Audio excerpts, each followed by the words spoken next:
That is crazy, brother. That's crazy. Damn, I done broke my fucking legs. Holy shit. I didn't know it was that deep. Oh, shit. Hey, what is going on, everybody? Today we're going to be doing a speed VOD review for a buddy of mine who is playing Omen on Haven, right? So, first things first, we are on controller, so what is our job? Our job is to smoke for our team.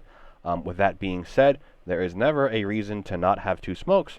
You need to always have two smokes, because that is your job, right? Personally, if I was in this situation, I'd buy two smokes. I think the flash is okay. And if I can afford armor, which I think you can, I'd buy armor. I wouldn't buy a ghost. Why?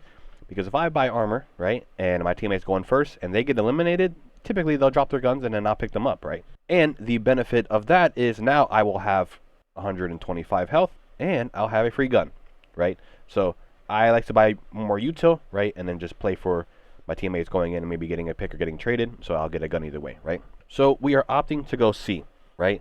One thing about Valorant that I want you to understand is that there is neutral space and then there's contested space, right? So as a defender, their neutral space off the rip, right, is going to be like here, right? Because there's no way that you can be there, right? And then if we think about contested space, right, it'd be like here, right? So this is space that can be contested early on. So with that being said, when you're in the yellow areas in the beginning, right, or you're safe. As the round starts, this becomes a contested space, right, and then that contested space, depending on where you're at, will change. But to keep it simple, we're just going to keep it like this, right? So with that being in mind, you need to be careful because someone could be right here already. Someone could have walked halfway down. If you just walk around this corner not prepared, you can run into somebody. If you pick the corner not prepared, somebody could have an angle on you, right? So just have the understanding in contested, like when it comes to contested space, you can't just run through it, right? You have to typically use utility to get through it, or you need to do other means, like you can jump spot. So what a jump spot is and you'll learn that as you get better, you jump and you quickly come back around the corner, or you can like jiggle peek, right, to get information to see if anybody's there, right? But still, if somebody's pushed up, that's always, you know, risky, right? So what you'll typically see is you'll see people like on initiators, like a Sky, they'll just flash the corner, right? Just to kind of see if anybody's peeking or if anybody's close, you'll hit them. It'll force people off those angles, which will allow you to peek afterwards, and yada, yada, yada. So, no one is peeking long. Your whole team's here except this guy. If I am you, what I'm doing is I'm going to get tucked into this corner, and I'm going to get ready to throw my utility, right? So, I'm getting into this corner, I'm tucked, and then I'm going to line up my utility.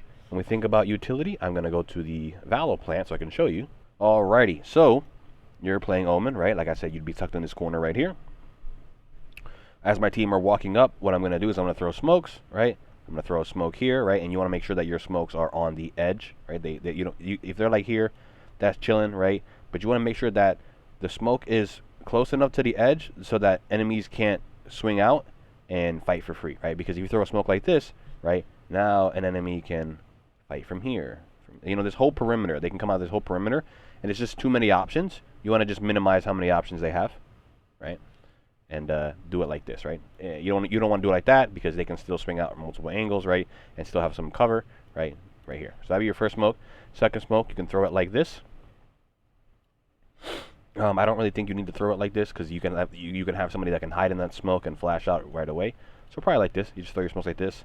If you have enough time, a cool smoke you can do is there's like a one-way smoke you can throw here, but it's a little bit more advanced. So we can just stick to the basics, right? Whether it's here or here, it's fine. It's just here's a little bit more dangerous, right?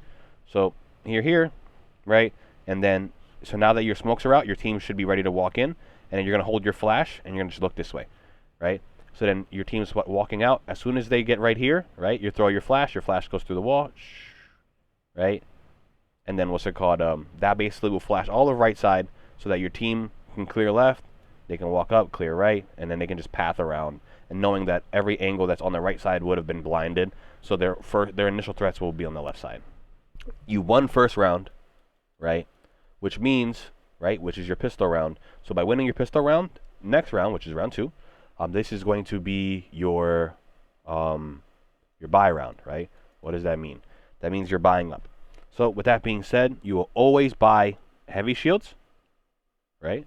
As long as you don't have light shields from the round before. But you buy heavy shields and buy like an SMG with your smokes. And if you can afford other stuff, cool. But the concept behind this is that the enemy lost, so they're not going to have that much money. And with that being said, you want to basically have the biggest advantage possible so that you can turn that 1-0 to a 2-0, right?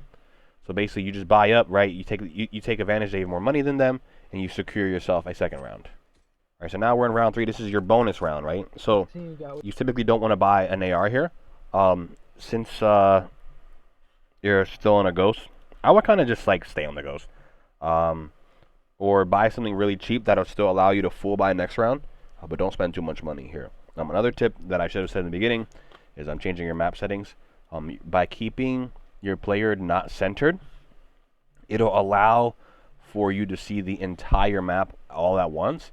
And that's better because it gives you a lot more information, right? Because at this point, right, you're only seeing half the map, right? You can quite literally have it so where the whole map is shown within this mini map. A concept that I was trying to explain to you the other day was that so map geometry will give you ideas of where head level will be. So for example, if they are standing next to this box, if you look at this box and you see how it's a double box, right? This line here is a good indicator of where head level will be. Typically, it'll be like right underneath the line, like right underneath the line, not at the line. So yeah, so anything that looks like that will probably be head level. This probably here is conveniently probably positioned at head level. Like if she's a little farther to the right, but if we just draw a line, like it's close enough, right? So a lot of things on the map, they're placed like the box here, right? They're conveniently placed to where head level is, you know, pretty damn close. On this site here, your typical execute smokes will look like this. One heaven, right? And one here, right? And that'll be your typical execute smokes, like here. So you can smoke, right? Let your team know you're going to flash. Throw a flash. It'll flash this corner for them, as well as it'll go through and it'll also hit this backside as well. So when you throw your smoke, right, you can see this green arrow. That green arrow is going to tell you where it lands, right? So it's going to point down to this orb, and it's going to tell you where it's going to land, right? If the arrow is red, that means there's nothing for it to stand on, so it's just going to fall down. So if you put this too low, it'll be in the ground, and it won't, you know, it'll only be like a semicircle instead of a, well, it's always a semi, but it won't be as big, right? This is really good for throwing one ways, because if you like don't know if you can throw a one way, but you see like a little ledge, if you try to like, you know, mess with it, right, and put it like close to the edge, you'll see the green arrow will point at the top instead of pointing at the ground, right? Which would tell you that you can throw it up there on that ledge. Alrighty, so now we are on defense, right? So defense is a little bit different than offense, because I know on offense, like I didn't recommend you to buy a gun, right? On defense, on the other hand, though, I do recommend you to buy a gun, and the buys that you should be looking for is smokes, right, and a shorty, and then if you can buy something else with it, like your teleports, that's also pretty cool too, right? And the reason for that is you play a little bit more ratty on defense, right? And you try to get really cheeky kills. So here's what I would do. Let's see where you play defense first, and then we'll kind of explain it a little bit better. So you're holding garage, right? Personally, me, if I were you, I would probably hold A, because I feel like that's pretty common for people to push. But nonetheless, we'll talk about garage because you're here. So there's a little trick that you can do where you can have two pistols at once, right? So what you do is you buy a shorty, right? You throw it on the ground, right? Because since it's a gun you spent money on, it won't disappear. And then you buy a classic, right? Because they're free. So now you have a shorty on the ground, a classic in your hands, and then you buy your smokes and stuff, right? When the round starts, right, you'll pick up the shorty, which will drop your classic, and now that the round has started, it'll stay there. So now you have a shorty in your hand, but a classic on the ground. And what you'll do is you'll play close to this door, right? You'll listen for footsteps. If you hear footsteps, you'll throw a smoke down, like right on the doorway. And then you'll play in that smoke with your shotgun. And then let's say you don't hear any footsteps, and you're like, your team is like, oh, they're coming A. Now you're like, oh, well, I have a shorty. That's the cool thing about this little trick. You just pick up that classic, and now you have a classic, and then you just rotate to your team, right? So it allows you to have variety in the way that you can play this round, because a shotgun, obviously, really up close, is really, really good. But then if you have to rotate You don't want to have a shotgun when you rotate because you're never really going to win those mid to long range fights in that pistol round with a shotgun, especially not long range, so you're going to want that classic back. Look at this fight here. So for one, you slow peaked and your crosshair placement isn't somewhere where there's a threat. Obviously, you're new to the game, so I don't expect you to be perfect, but your crosshair should be probably a little bit better at head level, as well as just like, you know, you need to peek with more intention, right? So like, you peek like a little bit at a time, or you swing out, right? Typically, this is not something you want to swing out of. This is a very risky peek because you have no idea how many people can be here. But your crosshair should already be at head level, right? And then from there, you could have just, all you had to do is drop it down, and that's a headshot, right? So let's say you swing out here, take this fight, boom, boom, boom, boom, right? So at this point, he's done 0 damage to you, and you've hit him 2-3 times, right? In your mind, you're like, well, I can beat this guy, right? So I'm gonna go fight him. He has a sheriff, I believe. I think that's what I heard. It's kind of like this gun right here. He can one tap you and win, right? All he needs to do is hit 1 shot. You need to hit multiple, or hit, I think, 2 from this range, probably like 2 headshots, right? So with that being said, you've done damage to him, and he hasn't done damage to you. You've technically won this engagement. Just back up. You don't need to force this fight, especially because you're a controller. Your utility is so important that you don't really want to lose it, right? Your smokes are very helpful. You still have a flash, right? You can still benefit your team a lot. So I wouldn't just throw your life away. Now it's a little different if your Phoenix runs up here and he wants to fight, then you help him, right? But if he's not gonna walk up, then I would leave it, because at this point in the current time, this guy can fight you and the Phoenix can't help you.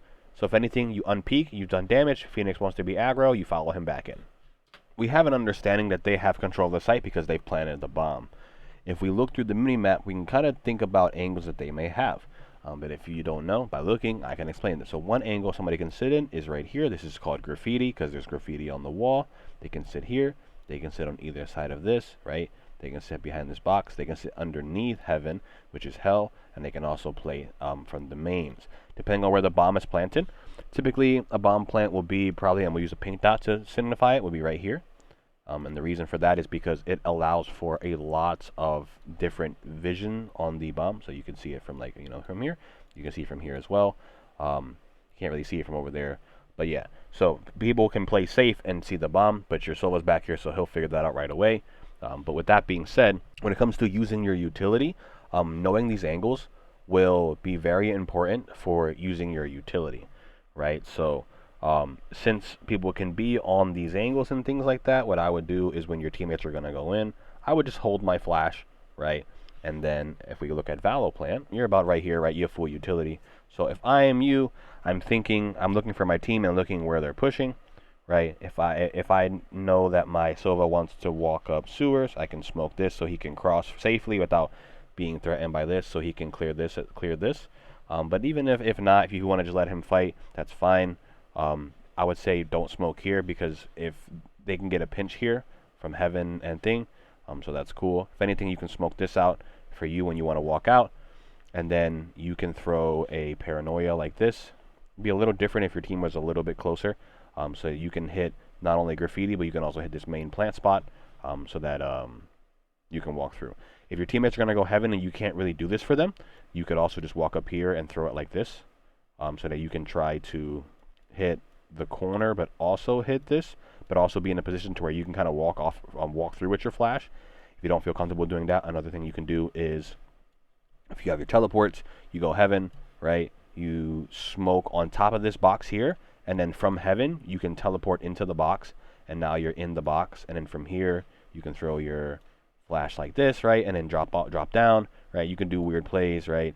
Things like that, right? So there's a lot of things you can do. Personally, I love doing this box play, but usually I like to do that when I know my teammates are gonna flood from like, through here and stuff like that, because now I can teleport in here and they can't focus me. They either have to spam the smoke and hope they kill me, or they have to focus my team, in which I can jump out, and now that I have an opportunity to get a pick on somebody.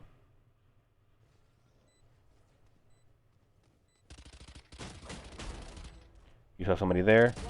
Sit down, bitch!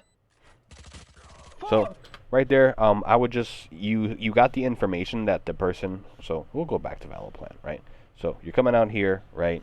You catch the Sage out in the open, right? Easy pick, right? You do like a little jiggle. You see somebody else in this corner, right? So what I would do if I were you is if I have a teammate that's gonna fight with me, I'll do that. But if I don't, I'll just kind of back up a little bit and I'll throw my flash, boom, and then I'll refight that, right? Because now they can't see me, right? But if you don't, if you want to just, if you feel like you're just confident enough to win it, you win it, cool, you did. And now, I would see how much ammo you have. If you have more than 10 bullets, I'm not reloading, because it doesn't take 10 bullets to kill somebody. It doesn't take more than 10 bullets. It takes a lot less, right? So I would just look for a fight with that little bit of amount of bullets, unless you want to reload. But I wouldn't reload while walking out. That is crazy, brother. That's crazy. Yeah, you take fall damage from there. Damn, I done broke my fucking legs. Holy shit. I didn't know it was that deep. Oh, shit. So, we're going to write some notes, right? So, we're going to go notes. Notes. So, the first thing we're going to do is just understanding economy for the first 3 rounds, right? So, econ for first 3 rounds. And what I mean by that is, obviously, you go from pistol round, right? And then if you win, you're going to go to a buy round. And then if you win again, you go to a bonus. But if you lose, you're going to go to an eco round. And then regardless if you lose or win, right? So L or W, that 3rd round can just be a buy round, depending on what kind of guns you pick up from the enemy, right? So, and then the reason why you go pistol buy bonus, and what a bonus means is you don't buy up again, because the enemy team's going to be on rifles, and there's no way you're going to be able to afford a rifle and armor, so you just bonus, right? So basically, you win first round, you should win second, but you'll probably lose third. You can still win third, but you're going to have to play it a little differently.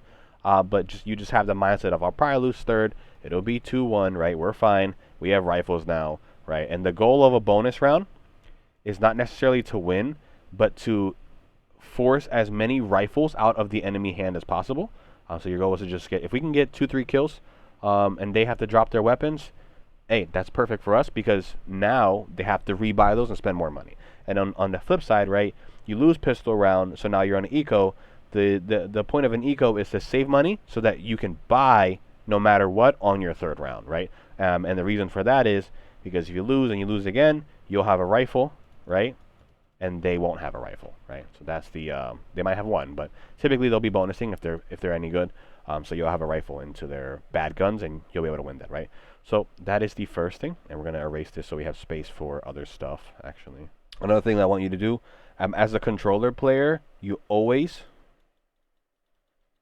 buy 2 smokes, right? You always buy 2 smokes. It's your job. That's your main job. You always buy 2 smokes. The 3rd thing is going to be to fix your map, right? Have the correct settings, as well as look at your map, right? Look at your map. And you know, the reason I say that is because looking at your map is going to get you killed a lot, but you need to get comfortable with looking at your map and figuring out when is a good time to look at your map. When you're rotating, when no noise has been made and you need to get information, right? Your map just gives you so much great value when it comes to information, whether you don't know if anybody's there, right? Or which can still give you an idea of where they might be, depending on your teammate's positioning, as well as it could just flat out give you enemy positions if somebody sees somebody, right? So yeah. Definitely fix your map so you can see more of the map and then look at it so that you can get it more information. With that being said, if you work on these 3 things, by the next time that we do this again, you'll be definitely a much better player because you'll have more information without even worrying about your mechanical skill. You'll have more mental information, which will allow you to be better than people that are in your elo, right? With that being said, if anybody else wants to get coached, you know where to find me. Just hit me up, whether it be in the comments or on Discord. And without further ado, hopefully you guys have a great rest of your day, night, morning, wherever you may be. It's your boy Apxche. See you in the next one.